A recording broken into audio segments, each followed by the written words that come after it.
अभी जैसा कि देश भर में कोरोना महामारी आया, उसके बाद लॉकडाउन की प्रक्रिया शुरू हुई।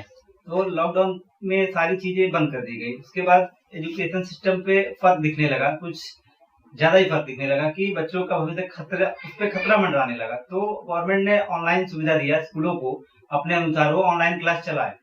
तो इस ऑनलाइन क्लास में बच्चे कितना सीख पा रहे हैं और उनके साथ क्या परेशानियां आ रही हैं? आपने ऑनलाइन की बात की। देखिए, सबसे पहले तो आप ये समझ लीजिए कि भारतीय शिक्षा व्यवस्था एक ऐसी शिक्षा व्यवस्था है कि आप खुद सोचिए कि एक क्लास में 70 बच्चा बैठा होता है और 70 बच्चा बैठा होता है। हालत ये होती है कि 2 रो 3 रो के बाद वो टीचर को क्लास में ही बच्चा अट्रैक्ट नहीं कर पाता है, या टीचर और बच्चों के बीच जो बॉन्डिंग होती है वही नहीं हो पाती है। तो आप मुझे ये बताइए, ऐसी स्थिति में एक ऑनलाइन का मैंने खुद देखा है, मेरे पास प्रूफ है। आप जब कहिएगा मैं आपको दिखा दूंगा कि ऑनलाइन क्लासेस चल रही हैं। मदर बैठ करके अपने बच्चे को जो है वो खाना खिला रही है, वहीं खिला रही है। ये तस्वीर वायरल हुई है कि वो खाना खिला रही है और सामने उनका लैपटॉप ऑन है। आप बताइए कौन सी व्यवस्था आप दे रहे हैं, क्या पढ़ा रहे हैं? जूम की बात आप करते हैं कि जूम पे क्लासेस चला रहे हैं। खुद गवर्नमेंट ऑफ इंडिया का कहना है कि जूम का डेटा वो सेफ नहीं है, सेफ नहीं है, कोई भी हैक कर सकता है। तो आप बताइए, ऐसी प्रणाली को आप ले आकर के क्या देखना चाह रहे हैं, क्या करना चाह रहे हैं? मैं आपसे कहता हूं कि आपके देश से ज्यादा वैश्विक महामारी कोरोना का प्रभाव चाइना में दिखा कि नहीं दिखा? आप मानते हैं चाइना ने ऑनलाइन क्लासेस क्यों नहीं शुरू की? वो टेक्नोलॉजी में आपसे आगे है, उसके पास हर चीजें हैं, वो अपने पर्सनल ऐप रखता है। आपको तो हमको तो गूगल पे सर्च करना होता है, चाइना तो खुद का ऐप चलाता है, उसके डेटा तो उसके मुल्क के बाहर भी नहीं जाते हैं।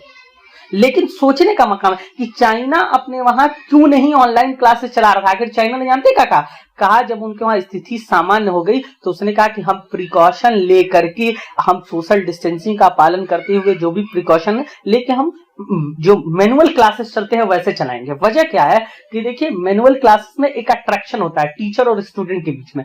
ऑनलाइन में मैं आपसे पूछता हूं कि आज भारत जो है वो गांव का देश है। इस बात को आप मानते हैं कि नहीं मानते? कोई भी इस बात से इनकार नहीं कर सकता। आज हमारे भारत देश की 70% आबादी गांवों में निवास करती है। जो भी विद्यार्थी, इंजीनियरिंग की बात करिए, मेडिकल की बात करिए, फार्मा की बात करिए, चाहे लॉ की बात करिए, सब गांव से लड़के पढ़ने के लिए आते हैं। आप मुझे एक बात बताइए, जिस गांव में ठीक से ये फोन बात नहीं करवा सकता, वहां पर ऑनलाइन क्लासेस आप कैसे चलाएंगे साहब? हिंदुस्तान के लोगों को आप क्या समझते हैं कि उनको आप जो चाहेंगे वो मान लेंगे? अंधभक्त तो खत्म हो गए साहब। आप भारत देश की जो युवा पीढ़ी है वो आपसे सवाल करना भी जानती है और सही और गलत का फर्क भी जानती है। इसलिए मुझे जो लगता है, व्यक्तिगत तौर पर मैं आपको खुद बताऊं कि मैं खुद भी 2-3 ऑनलाइन क्लासेस लेता हूं। हालत यह है कि हम लोग एक साथ, बहुत सारे ऐसे ऐप हैं जिससे 5 से 6 आदमी जुड़ते हैं। उस 5 से 6 आदमी में एक हमारा टीचर होता है, 4 विद्यार्थी और होता है। हमको पता ही नहीं चल पाता कि चौथे के बाद 5वीं का ओपिनियन इस पे क्या है, 5वां इस पे कहना क्या चाहता है। आप बताइए कि क्या हम सिर्फ 5 ही लोग में सीमित हो जाएंगे? क्या हम 20 ही लोग में सीमित हो जाएंगे?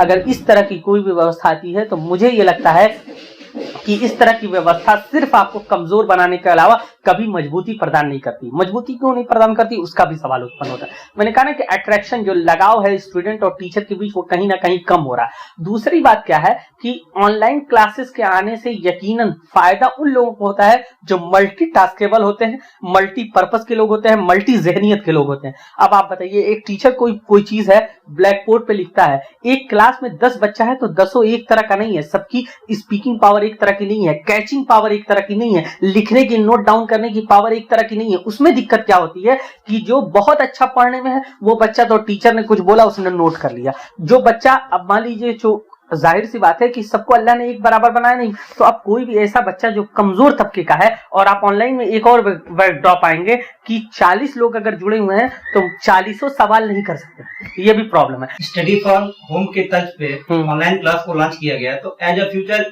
इसको किस तरह देखा जा सकता है? देखिए, मेरा अपना जो मानना है, मैं एक स्कॉलर होने के नाते, एक साहित्यकार होने के नाते, एक समाज सेवी होने के नाते, मैं जहां तक समझता हूं कि ये जितनी भी मल्टीपल कंपनियां हैं या जो इस तरह के हैं, उनको सीधे सीधे फायदा पहुंचाना इसका उद्देश्य है। ऑनलाइन क्लासेस ठीक ही है, क्योंकि नहीं से हाँ है, ऐसे बच्चे कुछ भी नहीं पढ़ पाते हैं और ठीक है। लेकिन वो ऑनलाइन क्लास की आड़ में बच्चे बहुत मिसयूज भी कर रहे हैं फ़ोन का। अब क्लास करते करते फेसबुक चल रहा है, नोटिफिकेशन आ रहा है व्हाट्सएप का, तो अब हम लोग जाके बीच में तो डिस्टर्ब नहीं करते हैं कि क्या हो रहा है क्या नहीं। वो तो जब फ़ोन आता है तब पता चलता है, अरे तुम तो इससे बात कर रही थी, अरे तुम मम्मा बीच में करने लगे थे। तो यही सब बातें हैं। तो मिसयूज़ हो रहा है फ़ोन का, बढ़ गया है, नेट ख़त्म हो जाता है इन्हीं सब के चक्कर में, कुछ चीज़ बीच में लगते हैं बच्चे देखने। तो प्लस पॉइंट तो है कि बच्चों को एजुकेशन मिल रही है, लेकिन निगेटिव पॉइंट भी है कि बच्चों को हम लोग मोबाइल से दूर रखना चाहते थे, अब केवल बच्चे मोबाइल में ही घुस के रह गए। ये अभी जो स्टडी फ्रॉम होम के तर्ज पे नई टेक्नोलॉजी ऑनलाइन के माध्यम से आई है, इस पे आप क्या कहना चाहेंगे कि इसको आगे क्या बढ़ावा देना चाहिए? अब अभी तो स्कूल खुलने का कोई है नहीं, लेकिन अगर स्कूल खुलता भी है तो हमें नहीं लगता कि हम लोग अपने बच्चों को भेजेंगे, क्योंकि बीमारी इतनी ज़्यादा फैल चुकी है। तो अभी तो ऑनलाइन क्लास ही जारी रखना चाहिए, वही सही है।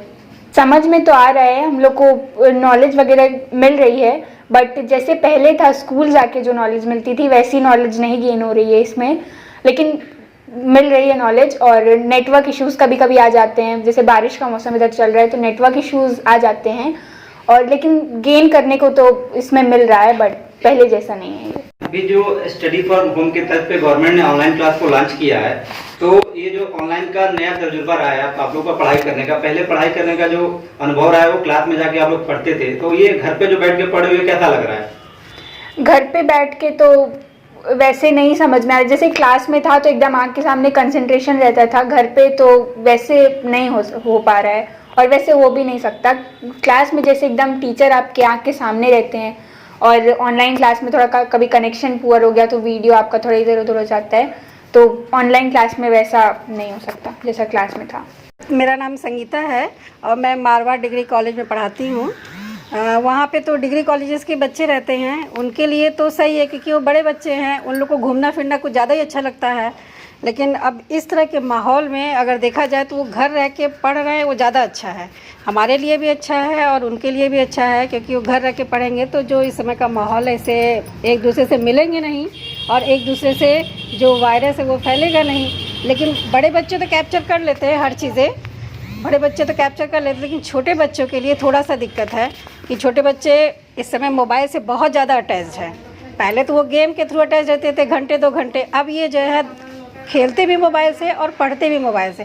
कम 3 से 4 घंटे जो क्लासेस चल रही हैं उसका जो ड्यूरेशन थोड़ा सा कम कर देना चाहिए, ड्यूरेशन कम हो जाएगा। जैसे एक दिन में 5 क्लासेस लेते हैं तो उस हिसाब से टाइम टेबल सेट कर दे कि 2 या 3 क्लासेस ले, अपना उसी हिसाब से बढ़ाएं। लेकिन जो 3-3, 4-4 घंटे पढ़ाते हैं वो ड्यूरेशन कम कर दे तो ज़्यादा अच्छा है। पढ़ाई के पर्पज़ से तो सही है, इस तरह के माहौल के हिसाब से तो सही है कि ऑनलाइन एजुकेशन जब तक नहीं होगी तब तक बच्चे आगे बढ़ेंगे कैसे, उनकी पढ़ाई और ज़्यादा पिछड़ती चली जाएगी।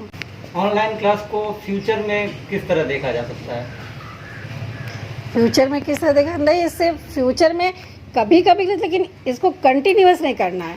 कंटिन्यूअस करने से बच्चों का जो कम्युनिकेशन टीचर से और बच्चों का है वो बहुत ज़्यादा डिस्टर्ब हो गया ऑनलाइन क्लासेस से, कि बच्चे फेस टू फेस जब तक ज़्यादा अच्छे से पढ़ पाते हैं। ऑनलाइन से क्लासेस चल रही हैं, बच्चा इधर उधर घूम रहा है, क्लासेस तो चल रही हैं लेकिन टीचर्स कितने बच्चों को ऑनलाइन वॉच कर पाएगा। बच्चे ऑनलाइन अपनी क्लासेस स्टार्ट कर दी, अपना यहाँ वहाँ घूम रहे हैं, तो इस तरह से फेस टू फेस जो कम्युनिकेशन जो बच्चों का होता है तो ज़्यादा अच्छा था। ऑनलाइन लंबे टाइम के लिए अच्छा नहीं है, इस समय के लिए ठीक है लेकिन लंबे टाइम के लिए अच्छा नहीं है। ये सिस्टम तो गवर्नमेंट ने अभी ऑल ओवर इंडिया एक साथ लॉन्च किया है, और इसमें बहुत सारे इसके प्लस पॉइंट्स हैं कि घर में आप आराम से कहीं भी बैठ के क्लास कर सकते हो, और कभी कभी ये होता है कि कनेक्शन प्रॉपर नहीं है तो ऊपर जाते हैं नीचे जाते हैं, तो इस हिसाब से हमें मैनेज करना पड़ता है। पर जैसी स्कूल में हो रही थी वैसी ये नहीं है, और इसमें बहुत डिफरेंस है, क्योंकि वहाँ पे टीचर आपके जस्ट सामने आपको हर तरफ से देखती हैं, और यहाँ पे वो सिस्टम नहीं है। कभी हमारा कनेक्शन पुअर रहता है, कभी टीचर का, कभी कोई और होस्ट बन जाता है। सो ये सारी जो दिक्कतें आ रही हैं तो उसकी वजह से ये प्रॉपर नहीं है पूरा। अभी तक का जो आप लोग का पढ़ाई करने का अनुभव रहा है, तो आप लोग स्कूलों में जाके क्लास में बैठ के पढ़ाई करते थे, अभी जो ये नई टेक्नोलॉजी ऑनलाइन के माध्यम से आई है, तो नया तजुर्बा कैसा लग रहा है पढ़ाई करके? पढ़ाई करके तो अच्छा लग रहा है, क्योंकि हम लोग बहुत कंफर्टेबल हैं घर पे। पर स्कूल में जो हम लोग एक ही चीज़ 100 बार पूछ सकते थे, यहाँ पे भी हम लोग पूछ रहे हैं वही चीज़, बट इसमें कनेक्शन की प्रॉब्लम हो रही है, कभी वॉइस क्लियर नहीं आती है, और ये प्रॉब्लम भी है कई घर में कि कई घर में 2-3 बच्चे हैं तो फ़ोन भी उस हिसाब से होना चाहिए सबके पास, और कई जगह फ़ोन नहीं है तो उन बच्चों की पढ़ाई लॉस हो जा रही है।